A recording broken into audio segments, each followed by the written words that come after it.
Mbote balandi ya émission na biso Tomiyeba. Lelo toye lisusu na dernière semaine ya l'an 2021 oyo ezali année du centenaire du kimbangisme. Toye lisusu na ndeko oyo tokolobela émission na biso Tomiyeba.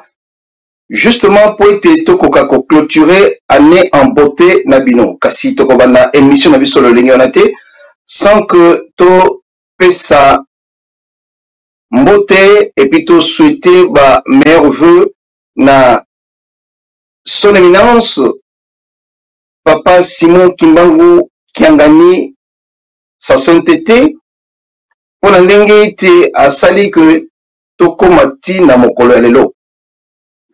Et tokobanda pe mission na biso ndenge sans que topesa pe mbote na ba conseil na nyonso pe mbote na bino banso bozali kolanda biso na mokolo ya lelo. Mbote na biso pe ezali epai ya ndeko oyo azosala ete lelo tokoka komona na epai na bino l'ingénieur Richard Nsiku oyo tozopesa mbote mingi sika a Zwani. Mbote pe nazopesa na invité permanent ya émission oyo oboyebi ako se présentaka lisusu te pamba te azali connu de tous, le professeur Sadiki Amsini ye oyo tokozalaka na ye mikolo nyonso po ete tokoka kokabola elongo na bino moke oyo toyebi ndenge na kolobaka mikolo nyonso tozodetenir savoir ya monde te kasi oyo toyebi yango tozali koya nango kolakisa bino yango wana ezali kosala ete tokoka koavance ensemble po ete tokende kosala mokili ya sika. Tokobanda na kopesa professeur Sadiki mbote yango to annonce bino thème ya mokolo lelo. Professeur mbote na yo. Mbote mingi papa Bobe, mbote pe na balandi na biso na mokolo ya lelo pe na émission na biso yo pe aussi opesi mbote na matondo mingi na bo nyonso tangi na kaka ko renforcer yango pe na zongisi yo maloba. Bandeko thème ya lelo po ete to tarde mingi te na masolo na biso. Thème ya lelo ezali na rapport na date ya le 24 décembre 2021. Ezali date moko spéciale. Pour ceux qui te zongi 62 ans en arrière, na le 24 décembre 1959, il s'est passé quelque chose. Elekaki na kati ya mboka na biso ezali motuya pona mboka na biso, pona moto moindo et pona moto nyonso à travers le monde. Kasi eloko ezali motuya lisusu koleka soki baki mbangiste bako célébraka date wana ya le 24 décembre mvula nyonso. Kasi na mvula oyo ezali spécial. Spécial pourquoi? Parce que est tombé na année du centenaire. Il y en a ensemble na professeur Sadiki akomeka kotalisa biso comment date ya lelo ezali spécifique. Date il y a le 24 décembre, voudrais-je dire, ezali spécifique surtout pour la mobu oyo tozali nango mobu ya centenaire.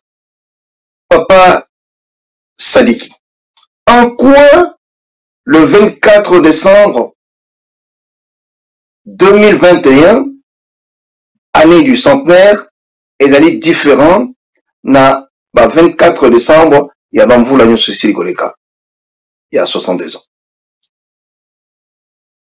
Matondo mingi papa Bobe, ezali mutuna ezali makasi mingi soki totiango na cadre ya calendrier grégorien ndenge tozali kosalela yango ti mokolo ya lelo. Effectivement, le 24 décembre 1959, ezalaki date oyo lingomba ya kimbangiste ezwaki autorisation. Na utiliser dans nos termes kozwa autorisation ya ko œuvrer publiquement sake batungisa mutu pona tina ya kolobela papa Kimbangu. Mais en réalité, na kobenga ngo ezalaka date ya victoire. Parce que ce qui te tient na cadre ya mission ya papa Kimbangu na mokili ayelaki ko libérer, ko délivrer, ayaki ko kolisa mutu mwindo pour que azala porteur ya civilisation ya sika. Donc il fallait ko libérer ye. Parce qu'azalaki captif, parce qu'azalaki esclave, parce qu'azalaki soumis, parce qu'azalaki dompté. Alors, libération wana tomona kango na baspe belé. Ce qui tozui sikoyo année du centenaire, ezali effectivement année oyo a bandaki mosala na ye au visible. Pour que bato bamona qu'effectivement activité ya sika et monani pe cosmos mobimba univers mobimba et que sur la planète Terre œuvre ya sika et bandi donc mission ya installation ya civilisation ya sika et bandi ndenge ezali guerre parce que loko nyonso ya sika il faut ebunda bitumba po ekoka consistance et donc obunda bitumba yango wana nyonso ti na ère oyo ezalaki le 24 décembre 1959 wana na sauté ba makambo ebele. Eh bien il fallait donc première victoire on a koloba victoire ya réalisation ya manifestation visible ya likambo oyo ayaki kosala parce que a créaki mouvement babenga yango kintwadi mouvement wana ezalaki opprimé bato bakendaki na ba relégation pona yango parce que tout simplement bayebaki tina likambo ke papa Kimbangu ayelaki musala ya kokangola mutu Congo ya mokili mobimba. Alors à partir de là tokolobela donc tokoluka ko intégrer yango na kati année ya centenaire ndenge oti koloba. Eh bien centenaire tolobeli yango kezali lokola âge moko ya maturation. 100 ans ezali awate pona mutu ezali penza âge ya maturation. Mais pona organisation ezali peut-être âge oyo ebandi kolanda fait à enfance, c'est-à-dire début ya indépendance. Wana nalingi na kotela mamuke soki totali mutu azalaka na période mixatu oyo ezalaka très importante avant fin na ye. Ezalaka d'abord la jeunesse et ensuite ezalaka âge adulte ou bien âge ya maturité et après ezali vieillesse et après mort ye. Mais soki tokoti siko na jeunesse jeunesse po ezala, il faut no mutu abotama, donc il faut l'enfance. Tomonaka mutu abotami, après abandi kokola âge mususu yaka ya adolescence. Na adolescence abandi ko interagir na milieu extérieur, pe abandi ko contester ba makambo mususu o amonaki keza malamu te. Oyo azalaki ko gobele azalaki mwana abandi ko mituna ba mituna ebele. Alobaka ebele période wana. Après moko ekomi aleki ba 15, ba 18, ba 19 ans, eh bien akokisi ba 20, 21, 22 abandi kozwa mwa indépendance moke ba mususu kutu ba jeune okomona pe abimi na ndako baboti abandi kosala makambo na ye à part. Donc zali pia goût ya indépendance oyo abandi kozwa azwi no maturité mais abandi déjà kozwa goût ya autodétermination. Alors il y a yango na cadre ya évolution wana parce que ce qui peut être considéré évolution cyclique bato musu bato komito na pona ni bitumba et bali ezali tout justement parce que sur la terre tozali na évolution cyclique. Na évolution cyclique wana to bandaka na bato bayebi ebele civilisation égyptienne ezalaki après na kati ya mouvement ya roue ndenge tournaka eh bien civilisation égyptienne il fallait koya etika place na civilisation mususu la civilisation après toyebi ba civilisation européenne après mikolo ekomi ba civilisation asiatique chinoise etc. Alors après wana il faut pe civilisation mususu ya parce que ça dit rotation ya roue. Eh bien donc c'est dans ce cadre là que maintenant tant ya motumwi de kokaki 6 avril aye kofongo la porte pour makambango ebanda abandisi yango pe ekotaki na kati ya mitu ya bato ebele oyo tolobaka nombre ba famille oyo ezalaki déporté ba musoko toyebi te wana ezalaka pe kaka nombre moko approximatif ba mindele pe bazalaki pe déporté mususu. Donc en d'autres termes ezalaki donc koluka kobunda po ke likambo yango ebima pe ebimaki pe officiellement ebimaki le 24 décembre 1959. C'est-à-dire ezali date ya première victoire na Roki Koloba visible. Na invisible ba victoire ezalaki ebele parce que le fait que Tata Kimbangu aye ko se manifester ezalaki déjà victoire ya roue ya mouvement ya roue et déclaré universellement que cette fois eh bien changement il faut ekota na planète Terre pe kokisamaki. Donc le 24 décembre 1959 Papa Bobé eh bien ezali date oyo ngala oki considéré date ya démarrage ya ba série à victoire pour la installation ya civilisation ya sika pour la installation ya oyo Papa Kimbangu ayai kokokisa. Donc ezali lokola la fin de la fin ya o période na bengaki ya adolescence ok batuba kota na période ya indépendance ou bien ya autonomie.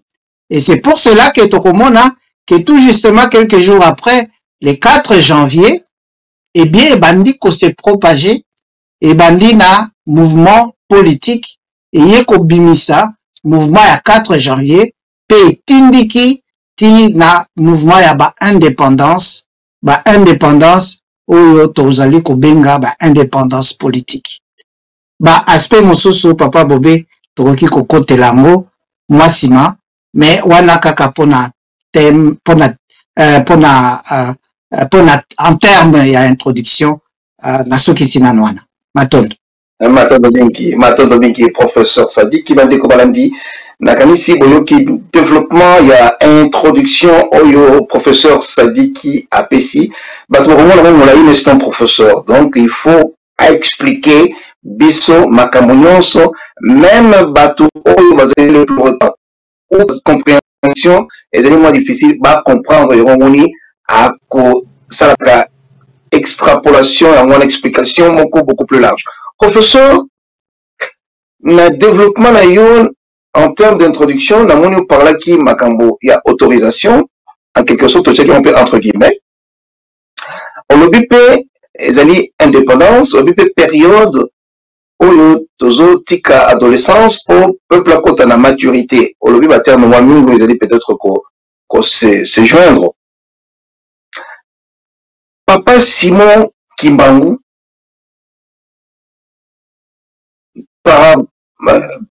donc, la comparaison na biso Batou, biso, toujours connaître un début et une fin. C'est-à-dire que ceux qui n'ont notre botanité, on n'existe pas. Bah, coquille jamais qu'on le biso. Aucun homme sur terre, oh, bah, le belaye, on a le moto. Bah, le belaye avant, à Botama, et puis, à Stiki Mokilio ou à Koufi, bazo continue qu'on le belaye à présent. Ce qui, motoana, azali divinité.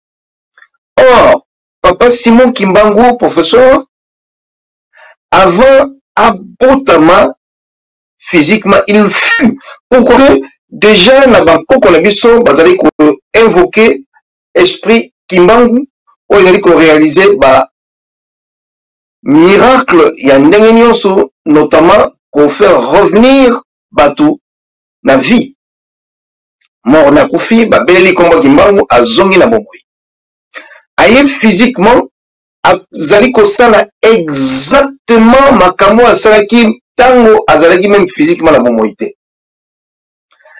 Si comme atiki biso na nzoto oyo, il continue à réaliser ba même miracle, azali ko paraître partout et pas y alingi na moto oyo alingi, azali ko lobama comme na présent. Donc c'est quelqu'un qui n'a jamais connu en début et qui ne connaîtra jamais de fin.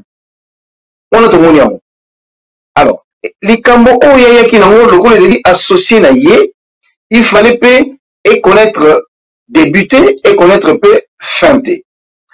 Alors, quand balobi que ba pesa ki biso autorisation effectivement, au qui entre guillemets à terme au babengi autorisation, est-ce que motuna nangezali motu ya mokili akoki ko autoriser molimo na likambo molimo yaki nango selon plan na ye, professeur.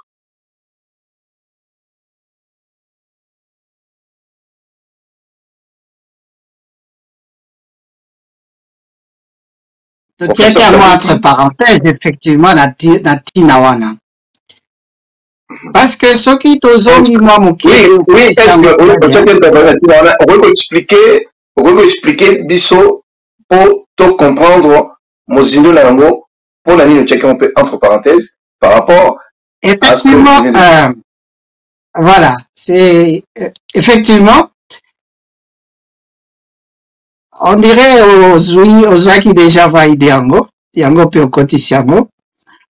Eh bien, ce qui te comprendre que tout ce qui est visible et ça les makanano nakati est invisible, tout ce qui est créé existe à nakati nzambe yemoko. Alors tu vas comprendre que nyonso tozali komona ezali souvent réalisation kaka na miso na biso ya oyo nyonso tozalaki komona te. Et c'est à partir de là que tu vas comprendre que oyo tozali komona ezali ba physicien ba benga yango tozali na espace ya temps et tozali na monde ya oyo ezali lié na temps pe na espace. Parce que c'est passé na Congo, tu le eza na Congo, parce que dans l'espace tel. Et c'est passé na 1921, tu le na 1921, parce que tu as na calendrier. Mais en réalité, ezala qui coexistait na yango déjà, pe yango yé kobima. C'est pour cela même que, ata otolobela ki makambo ya église kimbangiste, les gens, batu balobaka te église kimbangiste, papa kimbango mutoya ki bangote, c'est parce que, parfois, bazalaka lié na temps pe na espace. Ba oublier que En réalité, likambo oyo et s'est manifesté et zalakana yango coexistait déjà dans les corps de Dieu, toloba bongo, ou dans l'esprit de Dieu. Parce que ça dit coexister, eh bien, et comment nananango. C'est pour cela que, na terme oyo ya ba historien, na terme ya ba juriste, na terme ya biso batu ya mokili tokoloba autorisé. Et pourquoi asali yango bongo? C'est parce que tout justement, atiki qui est une structure sur la terre, structure yango ezala visible, oyo bato bazali ko se conformer na yango, payer les razwi nzoto a koluka pe alakisa bato que il faut se conformer à ça. Et parce que alingi kolakisa bato que il faut se conformer à ça, donc a koleka na ba structure nyonso oyo tozi obenga structure juridique, structure administrative, etc., etc. Et c'est à partir de là que terme autorisé koya, parce que oyo azalaki na pouvoir, oyo azalaki na décision à l'époque, eh bien, il fallait qu'il soit consulté pour que apesa avinaye, tout en sachant que akopesa raka avinaye à ce moment-là, parce que c'était le moment bien déterminé d'avance. Ba oyo pe ba mususu ba okelo bezalaki prédestiné, c'est tout à fait normal. Ce qui tozongi lisusu papa Bobé Nassima, tout le monde a caqué, le 6 avril, ce qui te faire comprendre un peu makambo le 6 avril, ce qui te zongi na ba émission yo to salaki kala, avant yé papa Kimbango bana musala, il fallait toujours, hein, on a lobby pseudo autorisation, il fallait toujours à qu'il décosseng autorisation et pas à ba chef coutumier. A lobité na territoire d'Abinonga na lingi kosala, musala boy ba pesinga, pe a lobby ba pesingai. Pour tout simplement se couvrir, pour que biso tozala na impression que zali kolekama na ndenge biso to mesani dans le monde visible. Bien que tout il sait que na ndenge azali kosala ma mutu wana kondima, pe mutu wana kosala boye parce que c'était déjà prédéterminé dans le monde invisible ou encore dans le plan divin pour être beaucoup plus précis. Parce que dans le monde invisible, mais sur le plan divin, c'était déjà prédéterminé comme ça. Pemoto, il fallait à Salayango, il était déjà connu. Il fallait à Oyo Mokolo Likambo. Tokozong il a peut-être trois ans encore, Papa Bobé. Donc c'est pour cela que Nabenga Kabiloko Nyosoto Sala Kalamokili, ils allaient bien sûr bah, apparence. Et pour l'œuvre qui doit se faire sur la terre, ils allaient œuvre qui déjà décidé sur le plan divin pour que ça se réalise sur la planète Terre à telle époque. Pe ba cadre ango na calendrier biso tozanango pour que pe sa biso troubleti. Ce qui resale manazi ba koti ango na calendrier abatokuna pour que pe sa bango troubleti. Eh bien c'est un peu cette méthode pédagogique au Zambie azwaka pour que biso bato toko wa kolandaye pe toko wa comprendre makambo na ye. Voilà un peu Papa Bobé pour na ko répondre à mutunana. Motuna Moussou ezali, professeur, on parlait d'une indépendance spirituelle, où papa qui m'a déclenché à partir le 24 décembre, parce que nous sommes toujours na date le 24 décembre 1959. Bato bakoko tuna pe mutuna pour ce que to koti na indépendance spirituelle, bien que na 1959 ezalaki indépendance matérielle, en fait, ce rôle on est politique pour une année après, donc quelques mois seulement après, tu vois qu'il y a indépendance Yamboka Congo, mais tout le monde est Congo Tamboli. Effectivement, papa Kimbangope a le bac à mon Congo Tamboli pour l'Afrique, on conduit union sur la Colanda, tout le monde est vivre et si quoi coûte s'empirer. Ceux de l'objet frôler moi mon côté Wana. Donc, on appelle que vraiment il s'empirait. Pourquoi? Parce que, professeur, ça m'a étonné. Donc, on a évité. Tout le monde m'a salami pendant 1960. Mais les noms, tout le monde a bien l'Afrique. France a bien l'Afrique, pendant qu'elle rien n'a marché. Tout le monde, Russie à côté, Chine à côté, États-Unis à côté, c'est comme Turquie à côté, Turquie à côté, comme Gobens Afrique. Mais quand les gens tu évites ce qui n'a pas Gobens, ce qui est Portugal, ce qui est Espagne, Gobens, c'est ce qui est ce qu'on a tout là, alors que rien ne marche. Bon, bah, tu vas vous mettre tout là, mais indépendance matérielle, on est simité, mais les professeurs ont parlé de la maturité, au 2021, on a né à ça, kota disons la période moko ya maturité toute la période d'adolescence professeur aujourd'hui la tête que batu ba komitu na susumi na yoki o malamu papa Bobé na yebite soki tozali koyokana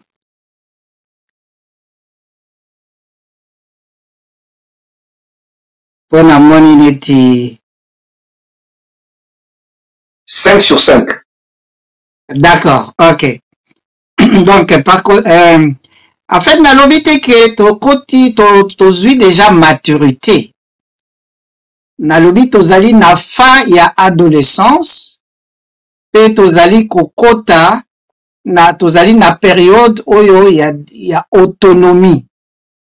C'est-à-dire, mwana a silisi adolescence na ye, a komi nano adulte te, c'est-à-dire a komi nano maturité, vraiment mature, mais azali na période wana abandi komi luka.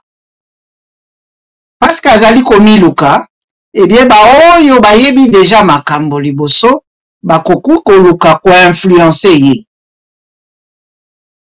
Alors, c'est pour cela que tokomona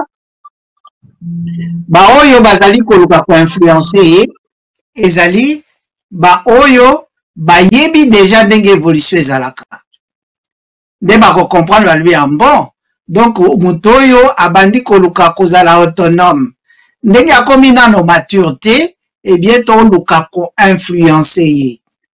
Et c'est dans cette période nde Afrique ezanango, nde moto mwindo azanango, et c'est pour cela que bato oyo bayaki déjà kokonza koyeba makambo na ye, o bayebaki déjà makambo na ye na conférence oyo sur le bassin du Congo.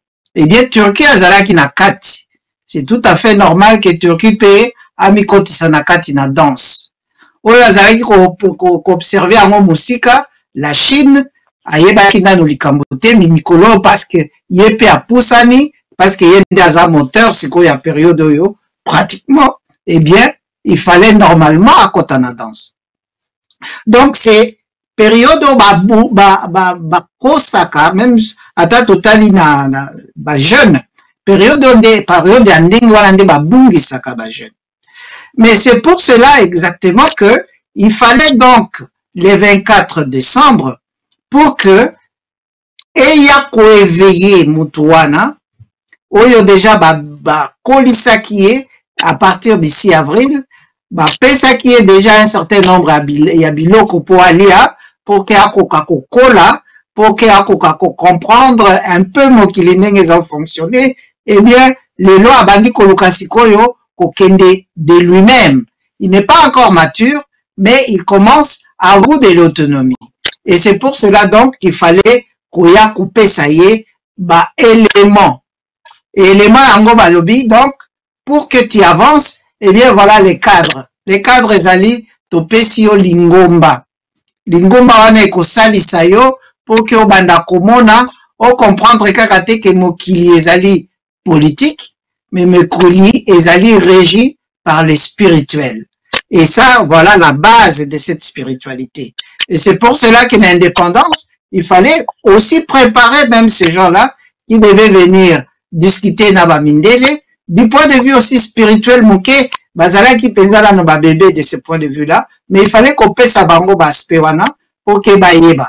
Parce que ils avaient affaire à des gens qui sont un peu plus évolués, eh bien, kosaki pe bango, parce que bango pe bazala qui indiscipliné to le babon. Insoumis, ou encore, bazala qui obéissanté, yango basala qui ba choix, oyo pe tie mokili, na problème oyo tikolobela papa Bobé, le fait que on n'a pas pu choisir correctement selon ce que aussi batiaki ke ba choisir parce que c'était papa Diangé na de bazalaki coacher bango ba papa qui solokele et bien na papa Dialunga nazalaki ko garder lokola azali ko garder temple et bien ba coachaki bango mais comme c'était des bateaux bazaki obéissanté yango ba swalaki choix ya mabe et qui a retardé même cette prise de conscience de l'autonomie et c'est pourquoi les choses se sont encore réversées dans le passé oyo bazalaki kolinga kolongola bango na kati na yango et c'est pourquoi ils sont encore à la traîne. Mais comme cela a déjà été décidé sur le plan divin, au balobaka olinga te, oko retarder kaka un peu évolution dans le temps et peut-être dans l'espace, mais oko retarder réalisation na yango te. Et c'est pour cela que et pas Nzambe tolobaka, il n'y a pas de temps et d'espace, il a imposaka parfois quand il veut à tout prix que ça se fasse, en dépit, il y a désobéissance nabiso, en dépit, il y a inconscience nabiso, mais ceux qui a montré que le temps est là, eh bien, il les réalise d'une manière ou d'une autre, ceux qui bino bolingi ko accompagner na likambo na été. C'est ça un peu comme ça, expliquer pourquoi les autres s'intègrent, pourquoi les autres mi kotisi nakati, parce que yebi ke mwana wana azali nano koyenga azali na sens auto azali koloko autonomie mais ayebi nano te. Alors bato balobi non soki oke koto nde autonomie na yo ezali soki koto nde autonomie na yo ezali bien que on lui avait déjà donné la base de cette autonomie qui devait se baser sur la spiritualité authentique mbango ayaki nango pour que mouvement na ye ekoka kokende liboso pe ekoka kosala nyonso tout correctement. Papa Bobé nazongisi lo maloba. Matondoni et professeur Sadik.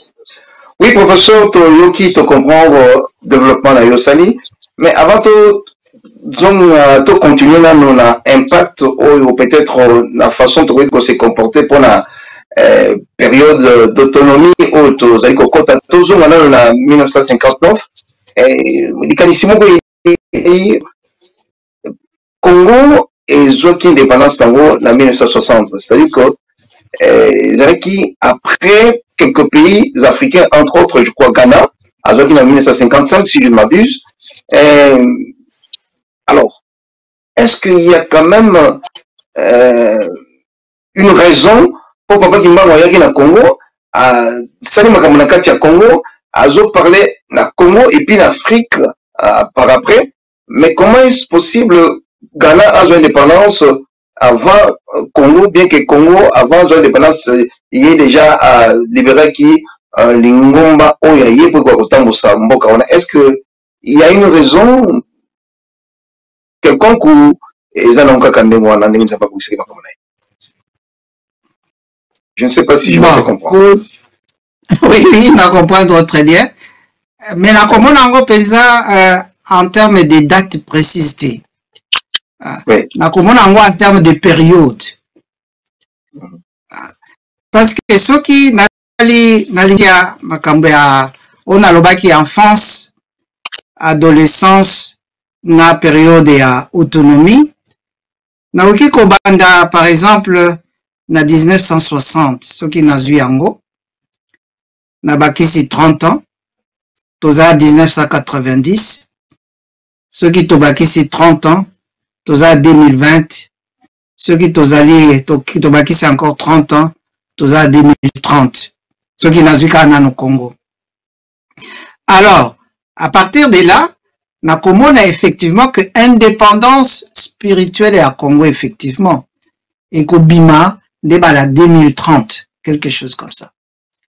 Mais ce n'est pas la date effective, mais c'est un débat période. Donc, toute cette période de 2000 à 2030, ils ont des périodes de donc, makamboya recherche autonomie. Alors, ceux qui tozongi à partir à 1950, Papa Kimbangu atikaki assez naloba, assez dépouillé. Na nzoto ya kala poazo nzoto mususu ezalaki na 1951. Pe soki tozui donc babiloko nyonso azali ko promettre, eh bien tout ne pouvait que se passer à cette époque-là, après 1951. et parce que ye moko akendaki koluka bato na ye, akendaki kotala pe koactiver ba oyo qui devait faire cette indépendance là. Là où il donnait les dates précises, disons là où il a donné la date de 1960, c'était au Congo. Na bamboka mususu pe azali ko pe badango. Donc au Ghana, j'ai oublié les noms de l'auteur, hein, Ola Lobaki, comment Papa Kimbangu s'est révélé Naba, futur chef de l'État à pays africain.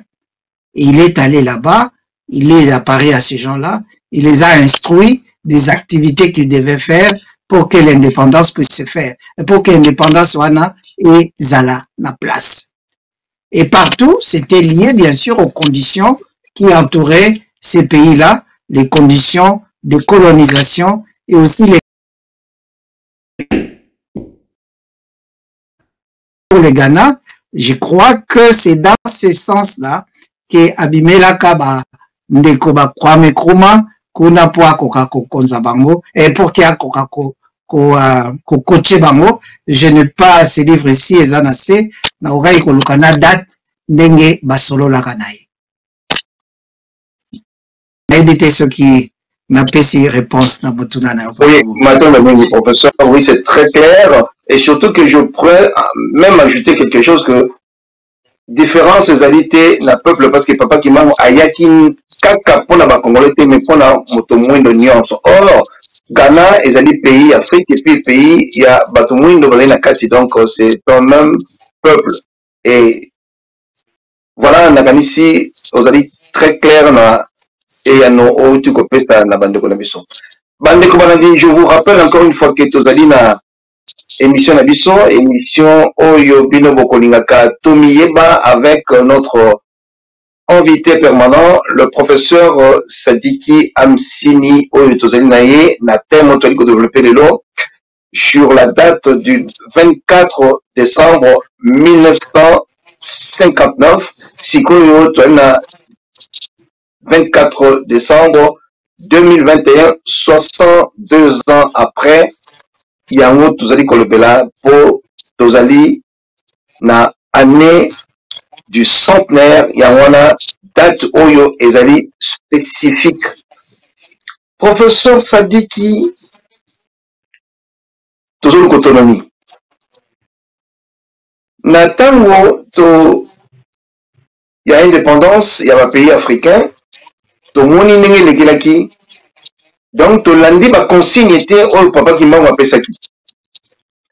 Et sikoyo parce que na lobaka papa Kimbangu, quand je parle de papa Kimbangu, il y a des gens qui se limitent quand la papa Kimbangu en 1921.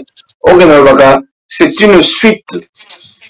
Ce qui va doit comprendre déjà en voté, c'est un problème. Il y a un moment où tu vas l'andaki te mais le na moni ba langue bandi ko se délier et papa Kengenda lobaka boye. Ah bon? Alors que autrefois papa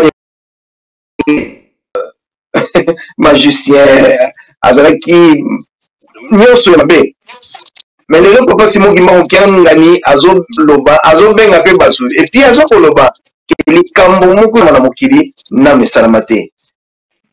Alors professeur Sadiki, en prenant en compte ba paramètres nyonso wana oyo et sali que on n'a pas respecté, on n'a pas suivi la consigne au papa Kimbangu a pesaki pour le développement.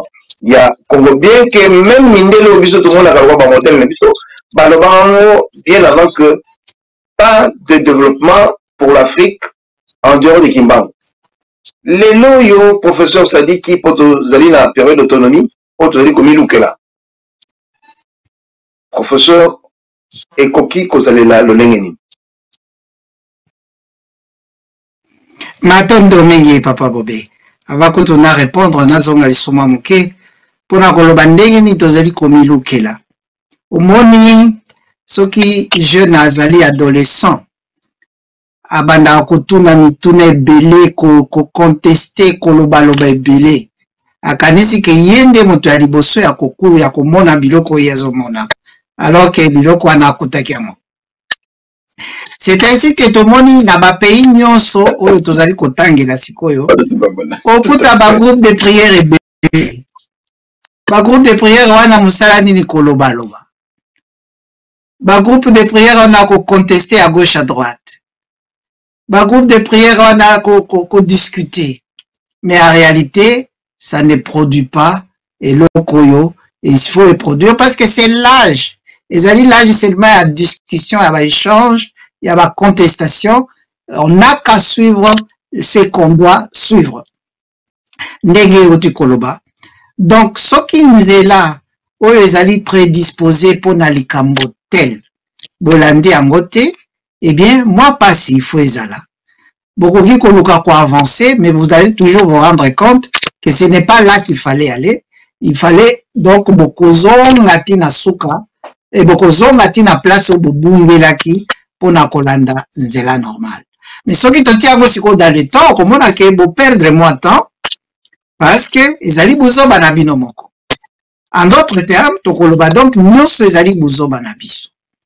Ce qui sikoyo tozongi na makambuti koloba papa diangenda bato bazali ko traiter de tous les mots. En fait, bazali ko traiter en mode avec des mauvaises volontés. Mais en réalité, ce qui to cadré en gros, to koloba ke nzambe parce qu'azali nzambe, to koloba tout ce qui existe sur la terre, il y a à maîtriser en gros, ayebi en gros. Donc s'il y a la magie, nzambe ayebi magie.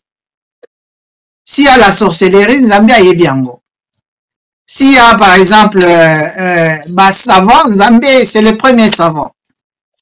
Donc c'est lui qui a, c'est lui, tout vient de lui. Et le reste, ezali nde bashwa na biso bato, nde ezali kosala bongo. Alors, tellement biso tomoni na nzoto lokola biso, to bandi kopesa ba intention ndenge biso tozalaka nango. Ba intention ya mabe. Bien que ya kinde na ba intention malamu pona kolakisa biso nzela. Pona kofungolela biso mayele. Parce que mayele soki efungwami te, eh bien ezali mwa pasi oyo tozolobela mayele, ezali tout justement les mayele du plan spirituel. Parce que le reste, intellectuellement, nalanda ekutu papa diangenda lelo, alobi mayele tozala ngo ebele, ezangi biso te. Kasi, oyo kaka ezali ya kokela. Okoki kozana ba diplôme na yo ebele kokela eza mwa pasi. Et c'est effectivement ce que nous voyons. Kokela comme nini? Kokela, c'est en fait être capable d'organiser et de structurer, de combiner ce qui existe pour faire quelque chose, pour faire sortir quelque chose qui n'existait pas. Mais pour que Okakosa la wana, il faut être en contact avec celui qui connaît l'organisation et la combinaison de ces choses-là. Mais ce qui vous a na contacté, donc les Kambouangwe et Kosalemati. Et c'est pour cela que tous allez dans mois passé. Nous pouvons raccommoder, nous pouvons réparer, mais en tout cas, à partir, il y a créativité effective, et bien tous a moins problème. Et c'est ça qui fait que tous allez dans moins retard. On va moins retardé, mais tous allez dans retard, et c'est ce qui donne cette impression. Impression en mot sikoyo, tous allez nango kaka du point de vue politique. Mais impression en gros, ils allaient tout à fait général. Parce que, c'est lui le roi, c'est lui les maîtres de tout. Le maître de la politique, le maître de l'économie, le maître de l'organisation sociale, le maître de la technologie, le maître des techniques, le maître même de la vie, de notre propre vie. Mais ce qui est mis à Zali maître, si yo ozali prendre conscience na moi sans autonomie pe obandi ko autonomie to mona rappel ba dégâts que ba jeune ba salaka parce que azali ko autonomie akomona non papa yebi so et le côté maman pe ayebi so et le côté yi ayebi ko leka bango ayebi pe ko leka kutu na société abandi ko luka kotia oyo ba valeur na yeba aussi longtemps que ces valeurs là ne cadre pas avec la réalité, il aura des problèmes, mais ce qui est cadré, d'accord. Mais pour être cadré, il faut donc se référer toujours à ce qui a été dit, à ce qui a été donné, à ce qui doit être la bonne direction. Donc c'est pour cela que Bissopé, parce que mon tournant a eu un mot à papa Bobé, il faut se référer à y pour organiser Bisso. Yo zali koyeba balakisi yo balobi te eloko oyo esalemaka boye. Yo lingi siko oleka moto oyo ye alakisaki yo. Alors que yo oyebi te ndenge nini pe okokoka ndenge nini. À la fin, eh bien, oko avancer te, tu vas commencer à tourner en rond et à la fin okoloba no moto wana ndi akomi sikoyo moto mabe. Parce que non alakisaki nga ndambu mpona nini alingi ko continue mais ako continue ndenge nini soki yo olingi koyoka te. Olingi koyoka ye te. Akozela ti osilisa nanu oyo mayele na yo lero ko se rendre compte que ezali yango bongo te okosuka kozonga epai na ye soki olingi à tout prix ko avancer soki olingi ko avancer na yo te akotika yo pe okosouffrir na yo soki olingi ko avancer okozonga epai na ye pe bokosolola pe akobanda sikoyo kolakisa yo oyo yo oyebaki te. Donc l'humilité yango nde qualité oyo ezali kozanga biso mingi. Soki tozali na humilité tokoyeba pe kotia ordre na kati ya makambo. Mais kotia ordre na kati ya makambo il faut yeba nanu ke makambo ezali nango. C'est pourquoi Dieu nous a mis dans la nature pour que tobanda ko comprendre l'organisation de la nature. Mais biso sikoyo souvent totalaka organisation ya nature te. Tolingaka kosala na ndenge biso tokanisi. Or, l'organisation de la nature, c'est les livres parfaits on Nzambe apesaki biso batu po toyeba ndenge nini tokoki ko avancer. Ndenge nini tokoki ko se structurer. Ndenge nini tokoki ko comprendre pays. Alors, tobimi ba oyo bazali na mayele me mayele oyo ezalaka te parce que ezali mayele yango te. Ah, oyo ezali rouge yo bandi ko benga ngo vert.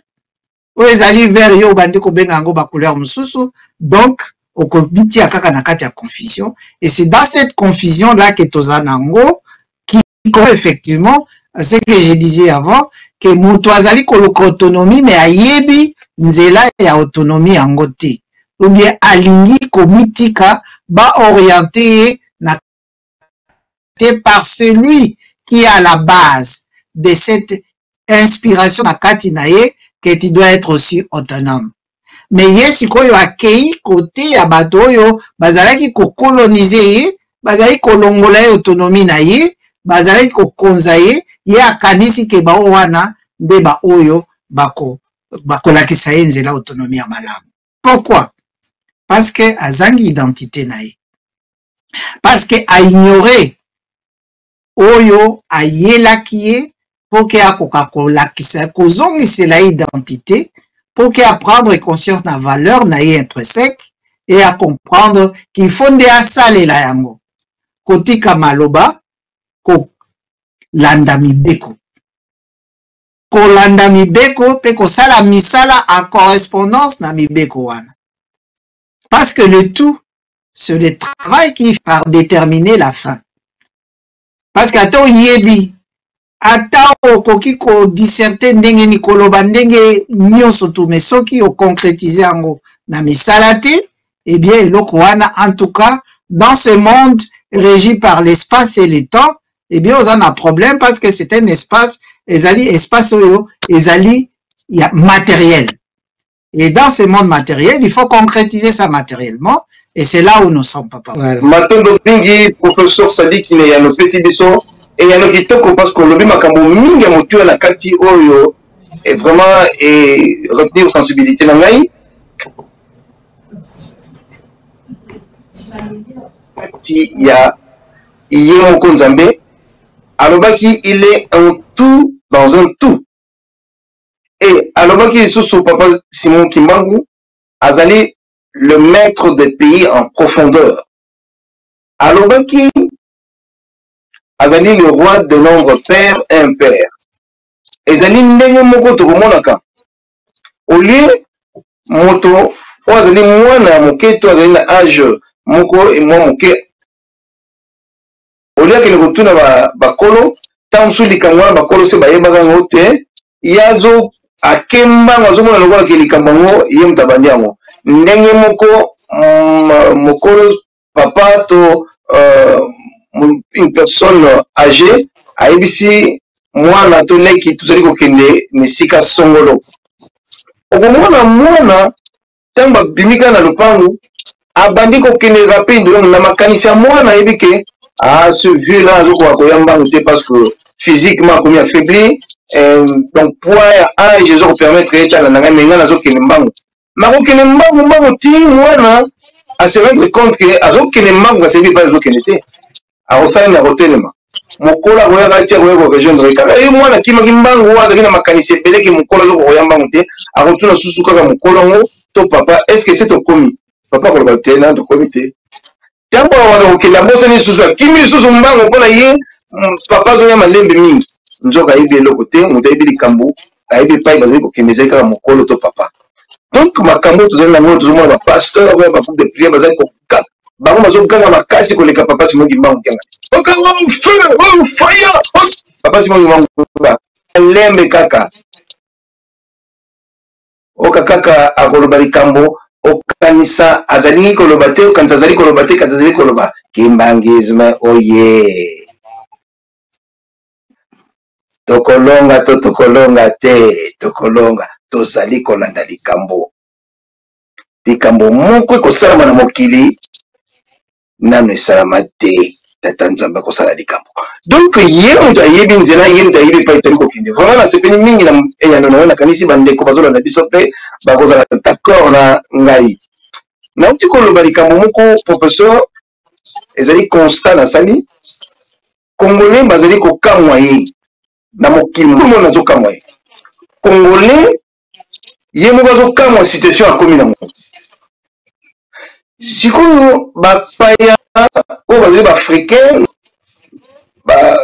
bapaya mosusu bazali baoccidentaux bazokamwa situation parce que bango babimi na pays oyo biso oza kose retrouve mais congolais aza kose retrouve te ndenge nini bavoisin oyo bazali ndinga ya congo bazokamwa congo bazokamwa congolais soki toke mosika na satan azokamwa congolais satana azokamwa congolais nzambe mpe azokamwa congolais parce que satan azolobaki me yo congolais bapesi yo nyonso ndenge nini oza kokoka te nzambe mpe azokamwa me bato napesi bango nyonso me mikolo nyonso bazoka kotumisanga kotunanga nga napesa bango aloke ese napesa bango nyonso ezali kaka komikitisa ndenge professeur olobi humilité po ete bakoka kolanda baconsigne oyo nzambe apesi bango mpo baavance baprogrese ndenge tozali koloba bandeko tozali kopusana malembe na suka ya émission na biso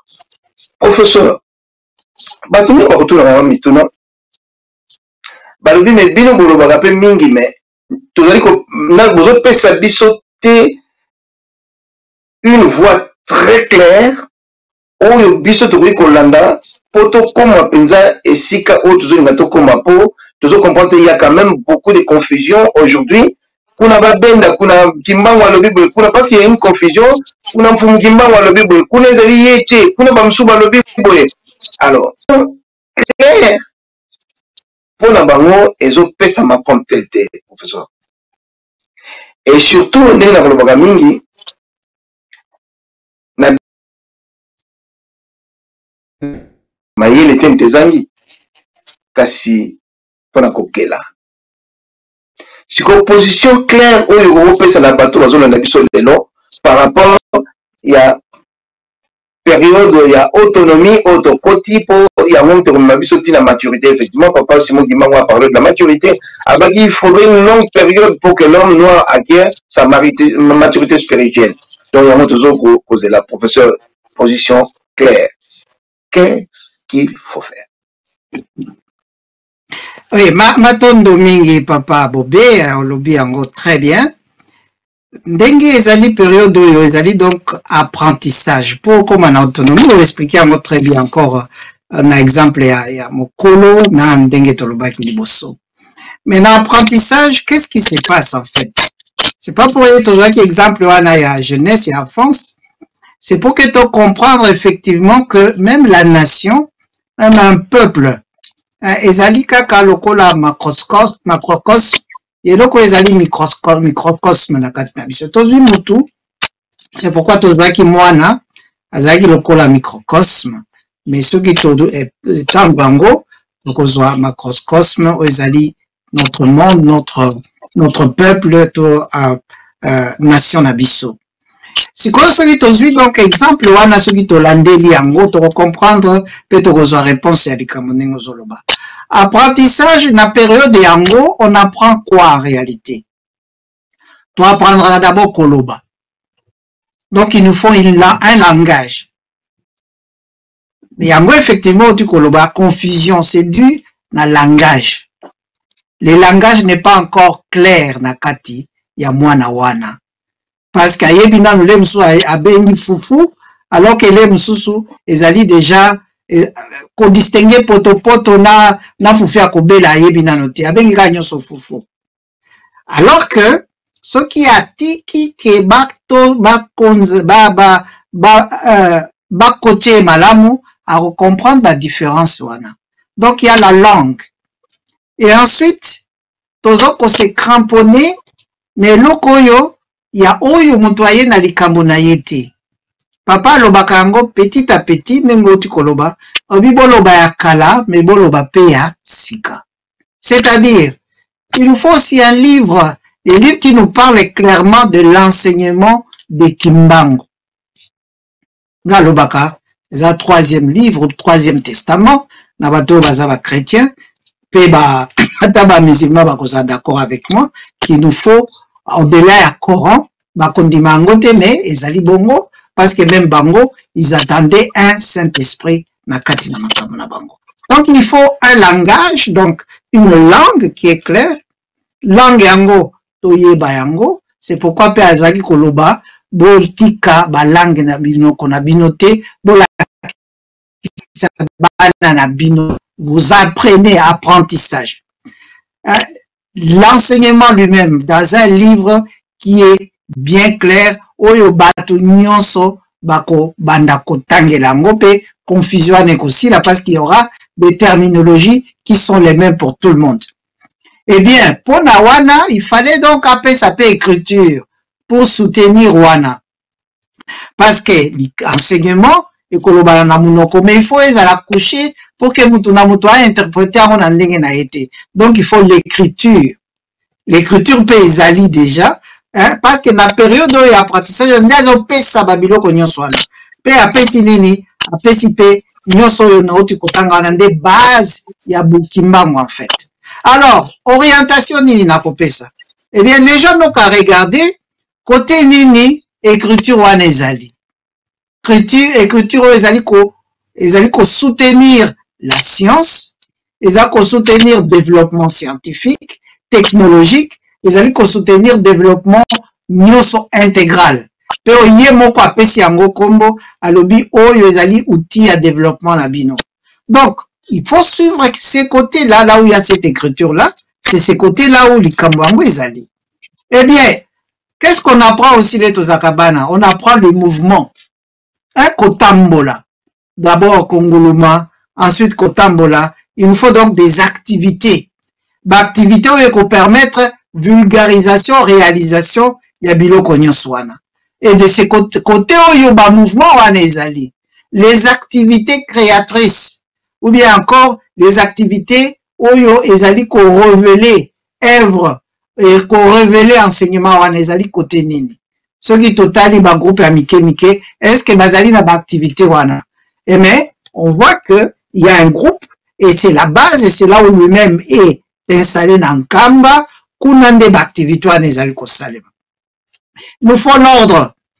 Eh bien, co-intégrer ba loi, pe ba règlement, na kati ya yo mwana, donc ayeba ke ko sala bo ezali ko yiba, ko sala bo ezali ko sala ezali mabe, eh bien, côté yo bazali ko tia impact, ou bien tia point focal na bango, ezali mibeko ya nzambe, où on ne perturbe, on ne tergiverse pas, ko banda ko spéculer ango, eh bien, côté wana nde côté wana ezali na yango et bato il faut balanda yango parce que c'est à ce moment là que okoyeba ata autonomie yango est absolue. Autonomie ezalaka kaka processus.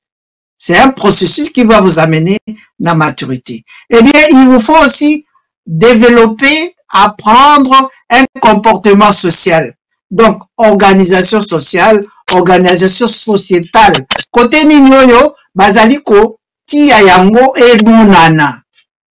Et d'une manière originale, les alités qu'on copier, ba monde moussous.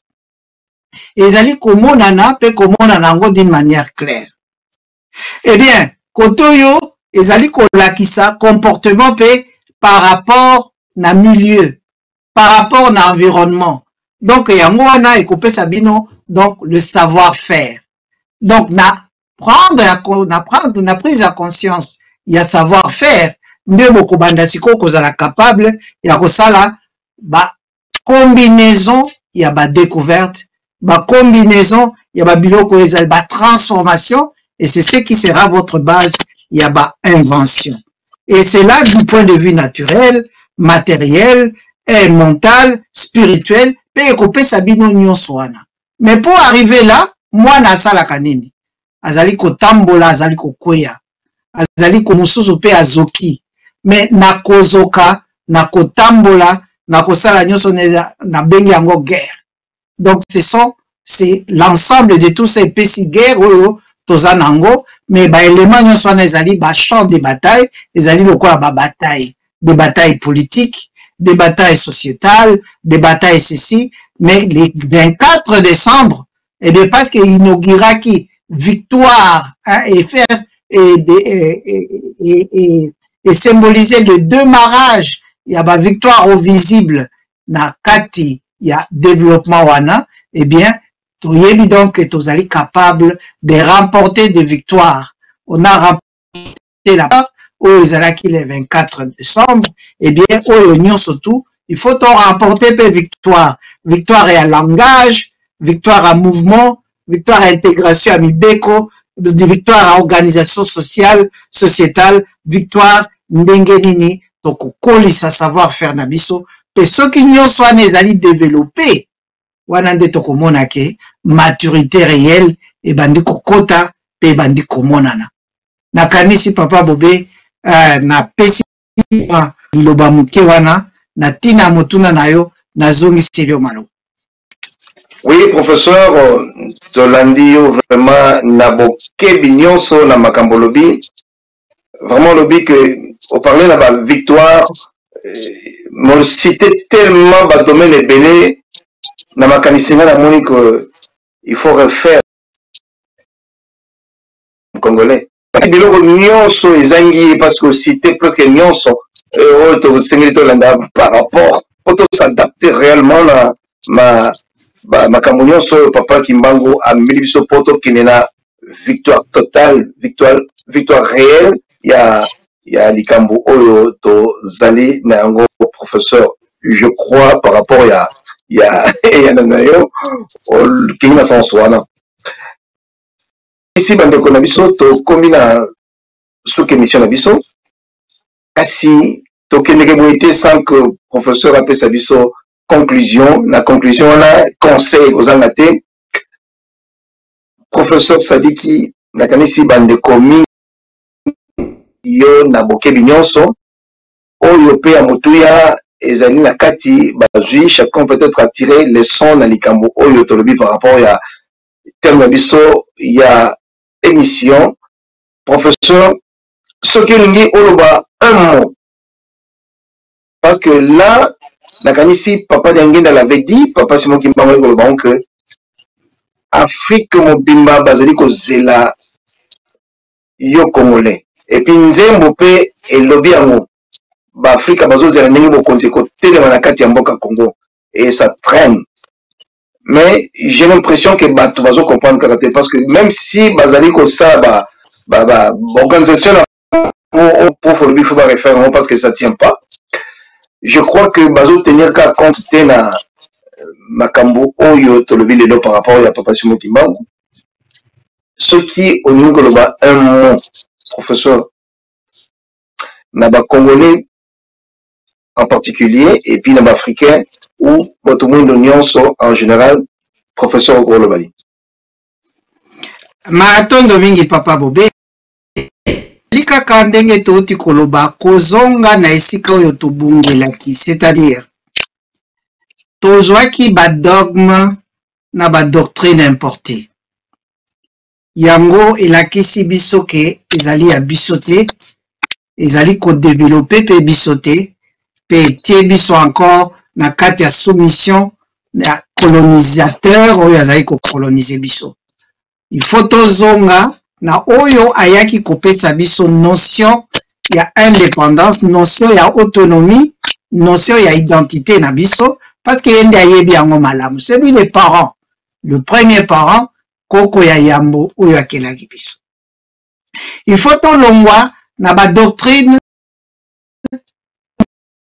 qui est politique, ba doctrine économique, ba doctrine sociologique, ba doctrine même na kati ya enseignement oyo tozali kopesa bana ya kati éducation. Il faut tolongwa na kati na yango et tolanda oyo mokolo likambo ayena yango. Donc tolanda langue apesi, langue ya pesa kabiso. Yango tozali kosala effort awa de mission na biso tolobelango en majorité na munoko na biso.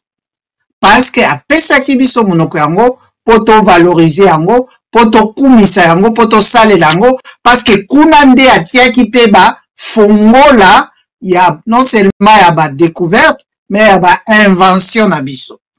Il faut to longwa na cadre ya oyo nyonso ezali offert na biso, so que moni biso nde tozalaka ba oyo ba mibengaka ba intellectuel universel. Toyebi makambo ba asiatique, toyebi makambo nyonso tout, mais soko tuni mundele makambo ba asiatique etali ete. Etali makambo na ye, problème na ye, na makambo ya ye à résoudre ango. Mais biso tozali ko se disperser parce que tout justement na période ango muto oyo azali consciente amitikaka kozala disperser. Il faut donc se concentrer na écriture na biso.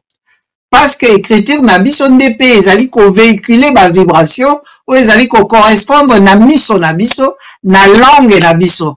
Parce que ceux qui nyonso ezali na harmonie ndoko mona pe biloko nyonso ekofungwama potoko kisando, potoko kisango na ndenge il faut esalema.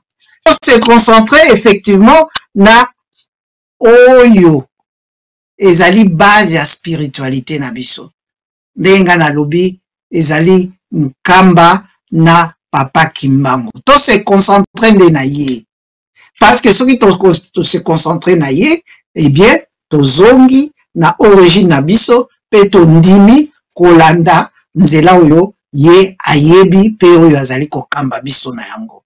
Soki tosali yango nyonso te kozala facile. Soki tosali yango te, yango papa Bobe oti kolobela wana bana ya ba ndako mosusu bakoya konza yo na kati na ndako na bino parce que yo ozali lokola kiwelewele, parce que olingi ko respecter baboti na yo te, olingi ko landa nzela o sagesse baboti na yo basalaki te. C'est ça que nous voyons. Ba étranger bazali koya, bango bazali kosalela yango, mais yo moko parce que ozali kiwelewele, mais comment biloko ezali na se ya mabele na yo, yo yebi bakombo nango te. Oyebi pe place ezali te. Oyebi pe ndenge basalaka yango te. Mais okoyeba yango ndenge nini parce que mokolo oyo azali oyo alakisaka yango yo ozali kolanda ete. Oyo auti mosika balakisaki mwa ndambo yango aye abandi koluka, abandi ko découvrir yango, yo pe ozali kokamwa kaka na kokamwa. Donc tozongela esika tobungaki esika nini oyo toboyaki pe tozali koboya kolanda tata Momolio Mosantu, kolanda tata Simon Kimbangu Kiangani, parce que yende tata Simon Kimbangu pe na bolingo na ye alingaki koya kofanda na biso tango mulai poto koka lisusu kobunga te. Et c'est pourquoi tozali kozwa possibilité ya koloba pour que autonomie na biso wana to banda kolukela yango na nzela na ye yango aye koloba te olingi okende kuna alakisi mosapi alobi ngai nazali awa alobi ndenge oti koloba ngai nazali awa boya awa bokokuta nzambe alakisa bino nzela po bokoka ya solo kosepela po nakelaki bino po bosepela pe na ekeke oyo tozolobela le 24 décembre ezali penza date oyo e inauguré sali démarrage ya ba victoire na biso be ba victoire yango il faut tosokisa yango te tokende nango tina suka po guerre yango to remporter la guerre de l'installation de la nouvelle civilisation sur la terre oyo civilisation ndobenga civilisation kimbangu. Papa Bobe nazongisi elo maloba na kotonda bino nyonso botondi boti kolanda biso lelo na tondi ope botondi Papa Bobe na ba technicien na kanisi nazongisi elo maloba poso kise émission na biso na ndenge omesani na kitoko nyonso. Matondo mingi professeur Sadiki Amsini bandeko balandi tokomi na soki émission na biso toti kolanda vraiment développement ya thème na biso par le professeur Sadiki Amsini na kanisi biso so ki attentif to landi malamu kasi eloko ni to koloba pour réellement to clore émission na biso lelo soki to landi ba consigne ya papa Simon Kimbangu soki to landi makabonyo so ndenge professeur Sadiki audi ko conclure toko koma nesika tozali ko kende papa Nyenge nazali koloba na biso que le tonneau vide fait beaucoup de bruit. Ce qui n'a l'année n'a ndako awa, mutu aleki na tonneau fût, il y a 200 litres, tonne na maï, tonne na liquide moko boye. Azo roule ango et kotia makelele mingi te lobi kaka tanto kuta na yeme na lekaki liboso juste liboso penda na fût na ngai pena na tindika ki na ngai ko déranger te na kende na ngati na ndako. Mais oyo ezangi eloko na kati bakola musangai te ngai moko na mukola mukana tuna mais nani akomi ko déranger boye tonneau vide tiaka makelele mingi yango tozala na liquide na kati tozala na eloko na kati po ete totiaka makelele mingi te or eloko yango tokozala na kati tokozala kaka epai ya papa Kimbangu epai yango tokosociété wana bandeko balandi ya émission na biso tomiyeba makambo tozalaki nango mpona kotalisa bino na mokolo ya lelo topesi bongo matondo mingi encore une fois na professeur Sadiki Amsini topesi mpe epai ya papa Richard Nsiku le réalisateur l'ingénieur na ya émission na biso matondo mingi na bino banso bozwaki ntango na bino mpona kolanda biso na mokolo ya lelo vraiment tomeli bino mokolo elamu et surtout bolanda émission yo na bokeli nyonso et bon s'abonner massivement na chaîne oyo po ete bozwa biloko ya motuya parce que biso tokoya kolobaka te babiloko oyo bato nyonso bakolobaka so il faut toloba biloko oyo bato nyonso bakolobaka botina nini tolobango parce que bato nyonso balobaka déjà eza lokola baactualité bato bakozwaka n'importe où na internet so bakei na différentes chaînes bakozwa baactualité sur le monde ndenge ezali kotambola kasi biso tokoya na biloko oyo ekolobamaka te oyo ya motuya oyo ezali mpona kobongisa bomoto voilà bandeko balandi nakanisi tosuki se awa tokutani prochainement.